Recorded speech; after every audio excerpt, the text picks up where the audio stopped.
تعلیم کا کتنا خرچ ہوا، کتنے مذاق سہنے پڑے مجھے، کہاں کہاں ہجرت کرنی پڑی۔ ایک وقت کی روٹی کے بدلے ان معصوم ہاتھوں نے کتنی مشقت کی۔ سوچوں کے انبار مکڑی کے جالے کی مانند کس طرح حاوی ہوئے مجھ پر۔ نسوانی شرم و حیا کے پیکر کے شفاف آئینے پہ معاشرے کی دبیج دھند کتنی بار چھاتی رہی۔ امیدوں کے چراغ کس طرح طوفانی ہواؤں سے بچاتی رہی ہوں میں۔ سمندر کی گہرائی میں ڈوب کر سانس برقرار رکھنے کا جان لیوا تجربہ کیا ہے میں نے۔ لک و دک صحرائی سرابی ریگ کی شکست ریخت میں تا فلک بگولوں کے دائرے میں بے یار و مددگار پستی رہی ہوں۔ ہر شب خوابوں میں بھی جنگلی جانوروں سے نبر آزما رہی۔ ڈراؤنی ڈراؤنی سی اشکال دیکھ کر یوں لگتا تھا کہ میں صف نازک سے چڑیل کا روپ ڈھال لوں گی۔ اے کاش ایسی تبدیلی آ جاتی تو بہتر تھا۔ کیسے تبدیل کر لیتی میں خود کو۔ میں آدم کی بائیں پسلی سے پیدا کردہ حوا تھی، اسی لیے وفا پر قائم رہی۔ کیا تمہیں میرے چہرے کی لکیروں کے رد و بدل سے کوئی تاثر نہیں ملتا تھا؟ کیا تمہیں یہ بھی یاد نہیں رہا کہ بچپن سے ہم ایک ساتھ کھیلتے رہے ہیں؟ بھول گئے نا سب کچھ؟ 10 سال کا سب کو تمہارے سمیت نکاح کی بہت جلدی تھی۔ 14 سالہ لڑکی کو 18 سال کی ظاہر کر کے شناختی کارڈ بنوانا تم سب کی خواہش تھی۔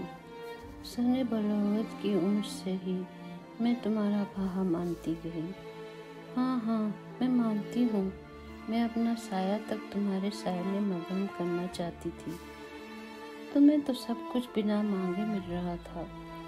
10 سالوں کے 120 مہینے کتنے موسم لے کر آئے، تمہیں اس سے کیا؟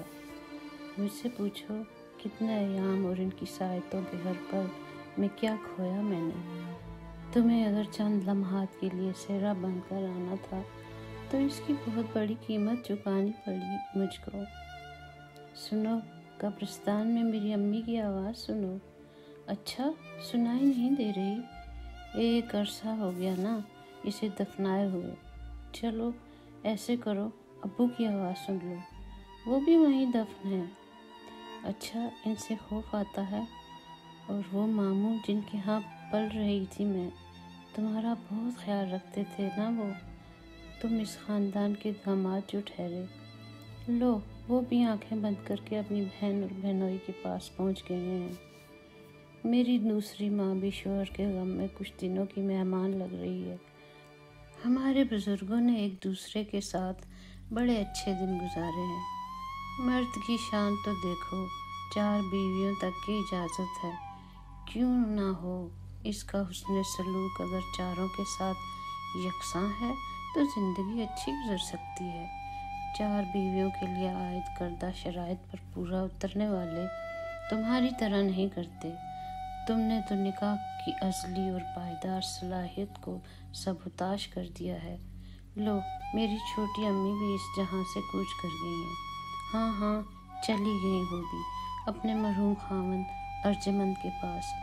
یادوں کا ایک سمندر پیچھے چھوڑ گئے ہیں سب۔ میں ہجر تلاطم کے بے رحم منجدار میں پستی جا رہی ہوں۔ میرے بدن کا رواں رواں زخم خوردہ ہے، ٹیسیں اٹھتی ہیں، ماتم کنا ہوں مگر خاموشی میں پستی جا رہی ہوں۔ درما تلاش کر رہی ہوں کیونکہ میں منقوع ہوں۔ میرا نام، میرا حسب و نسب، خود ساختہ عمر شوہر نامدار کی امانت ہے، یہاں تک کہ مجازی خدا کے آنے تک اسی کے انتظار میں راستوں کی دھول کا لبادہ اوڑھنا اولین فرض ہے۔ لیکن وہ ہے کہاں؟ اسے کون تلاش کر کے لائے؟ یہ 10 سالہ ڈائریاں تمہارے پڑھنے کے لیے نہیں ہیں، یہ میں نے اس لیے تحریر کیے ہیں کہ ان کے تمام تر صفحات میری سچائی اور لگن کی گواہی دیں۔ 14 سالہ لڑکی کے خیالات ایک نقطے پر جامد کر کے تم سب نے نکاح کی رسم پوری کر دی۔ میں بھی گڈی گڈے کے کھیل کو بچپن سے پسند کرتے کرتے اپنے دلہا کے پلو سے بندھ گئی۔ ہر شب تمہاری تصویر سامنے رکھے باتیں کرتی، صبح گھر گھرستی میں ڈوب جاتی۔ موسم بہار اپنے جوبن پر ہوتا تو جوان خون کی گردش باغوں میں کھلے پھول کی ہر پتی پر براجمان تتلی کے پنکھ کی حرکات و سکنات میں کھو جاتی۔ پرندوں کا چہچاتے ہوئے سرے شام گھر کو لوٹ جانا بدن میں ہلچل مچاتا رہا۔ شجر ہجر اور ہر ذی روح میں تغیرات مجھ پر اثر انداز ہوتے رہے۔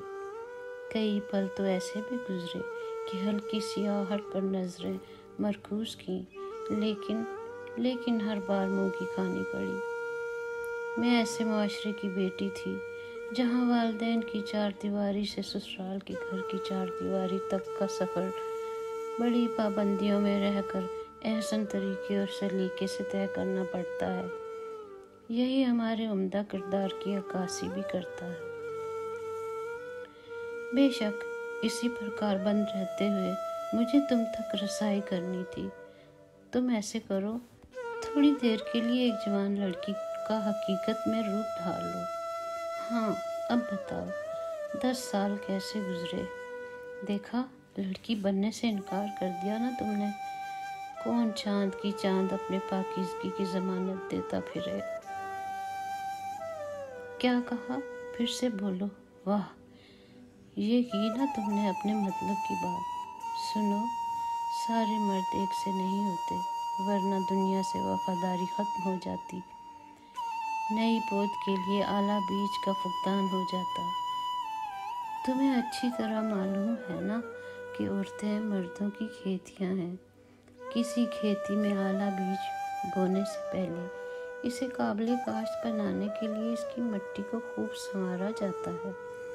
اس کو عدل بدل کر کے سورج کی کرنوں اور پانی سے نمی دے کر اس پر کاشت کی جاتی ہے۔ کھیتی سے فصل اگتی ہے تو اس کا سینہ پھاڑ کے کوپل نمودار ہوتی ہے۔ جو کسان بیج زمین میں ڈال کے اسے بھول جائے، اس کی فصل خراب ہو جاتی ہے۔ تم نے یہ بھی تو کہیں پڑھا ہوگا، عورت پسلی کی طرح ہے، پسلی کو اگر دباؤ گے تو ٹوٹ جائے گی۔ پھر تم ہی بتاؤ، پسلی کو پیار کے دباؤ کی ضرورت ہے یا سختی بھرے رویوں کی؟ عجیب سی بات ہے نا یہ بھی کہ کسی کھیتی کا کوئی برسوں سے والی وارث نہ ہو تو پھر یوں کہنا غلط نہ ہوگا کہ اس کھیتی پر یقیناً کوئی اور راج کرے گا۔ دیکھا، بری لگی نا میری بات؟ چلو پھر بیٹھو میرے سامنے، 10 سالہ ڈائری کا ایک ایک ورق پڑھ کے سناتی ہوں۔ پسند آئے تو باقی ماندہ اوراق اجلہ روسی میں سہاگ راس کے وقت سناؤں گی۔ جب تمام رودات سن لو گے تو میں سمجھ لوں گی کہ یہ بنجر زمین تمہاری ہے، تمہیں اسے خوب سنوار کر قابل کاشت بنا لینا، پھر دیکھنا اس سے فصل کیسی اگتی ہے۔ اوہ، میں تو بھول ہی گئی کہ ڈائری کا ایک ورق ابھی تمہیں سنانا ہے۔ وہ ٹھٹھرتی سی سردیوں کی ایک طویل رات تھی، ہر سو سناٹا تھا۔ ایک مختصر کمرے میں مقیم تنہائی کا شدت سے سامنا کر رہی تھی میں۔ کوئی آس پاس نہیں تھا جو مجھ بیمار کا حال پوچھتا۔ ملیریا بخار سے کپ کپاہٹ پورے بدن کو لپیٹ میں لیے موت کے فرشتے کو دعوت دے رہی تھی۔ پانی کے لیے باورچی خانے تک جانا مشکل تھا۔ ایک لحاف میں لپٹی تمہیں آواز دے رہی تھی، لحاف بھی ایسا کہ کہیں روئی کم اور کہیں زیادہ میرے بدن کو گرم کرنے سے قاصر تھی۔ اسی لیے تو شوہر نامدار کو بار بار بلا رہی تھی۔ کہاں ہو تم؟ مر جاؤں گی تو آؤ گے، اس وقت تو سب آئیں گے، پھر تم میں اور ان میں فرق کیا رہ جائے گا؟ تم ایسے کرو، اپنے حق سے حق بردار ہو جاؤ۔ فون کی سہولت موجود ہے، تم فون کر کے میرا حال تو پوچھ سکتے تھے۔ سیل فون کی گھنٹی بجی، نحیف آواز میں ہیلو کہا تو تم نہیں تھے۔ وقاحت کی بنا پر فون کی سطح سرابی کال کا روپ دھار چکی تھی۔ میں نے باتیں شروع کر دی۔ طوفان بعد بارہ نے باہر کے ماحول کو خوفناک بنا دیا تھا۔